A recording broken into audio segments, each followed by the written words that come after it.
Self love এই কথাটা আজকাল খুব প্রচলিত, আমরা সকলেই খুব শুনি। সেলফ লাভ মানে কি? সেলফ লাভ মানে নিজেকে ভালোবাসা। নিজেকে আবার কি ভালোবাসবো, এটা অনেকেই ভাবতে পারেন। নিজেকে ভালোবাসা মানে আর কিছুই নয়। নিজেকে ভালোবাসা মানে নিজের মনের খেয়াল রাখা, নিজের শরীরের যত্ন রাখা, নিজের ছোট ছোট চাওয়া পাওয়া ইচ্ছে এগুলোর প্রতি একটু মনোযোগ দেওয়া। আমাদের সকলেই বা আমাদের মধ্যে অনেকেই, বেশিরভাগই সাধারণত আমরা দেখি যে আমরা আমাদের চারপাশের মানুষজন, আমাদের সংসারের মানুষজন, আমাদের মা বাবা, আমাদের স্বামী স্ত্রী, ছেলে মেয়ে, সন্তান, এদের কথা ভাবতে ভাবতেই আমরা আমাদের প্রায় গোটা দিনটাই খরচ করে ফেলি।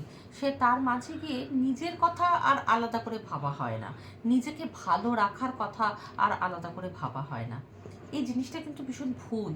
কারণ আমি যদি নিজেই ভালো না থাকি, আপনি যদি নিজেই ভালো না থাকেন, তাহলে কি করে আপনি অন্যদেরকে ভালো রাখবেন? বা আমি বা নিজে ভালো না থাকলে আমি কি করে অন্যদেরকে ভালো রাখবো? তাই নিজেকে ভালো রাখাটা কিন্তু ভীষণ জরুরি। নিজের কথা একটু ভাবুন। নিজের ভালো লাগার কাজগুলোর জন্যে সামান্য হলেও কিছুটা সময় দিনের মধ্যে বরাদ্দ করুন। নিজেকে একটু প্যাম্পার করুন। মাঝে মাঝে নিজেকে উপহার দিন।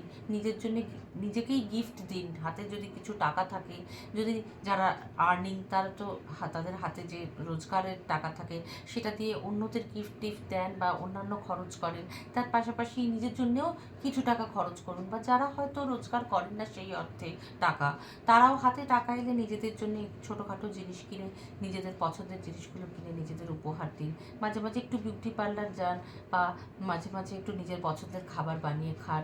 মাঝে মাঝে নিজের শরীরের কথাও ভাবুন। একটু বেশি ঘুমান। কোনোদিন না হয় একটু বেলা করেই উঠলেন, ছুটির দিনগুলোয় খুব ক্ষতি তো কিছু নেই। কারণ আলটিমেটলি মনে রাখবেন, নিজে ভালো না থাকলে কিন্তু কাউকে ভালো রাখা যায় না। আর যে নিজেকে ভালো রাখতে পারে না, যে নিজেকে সম্মান করতে পারে না, তাকে কেউ ভালো রাখতে পারে না, তাকে কেউ সম্মান করে না।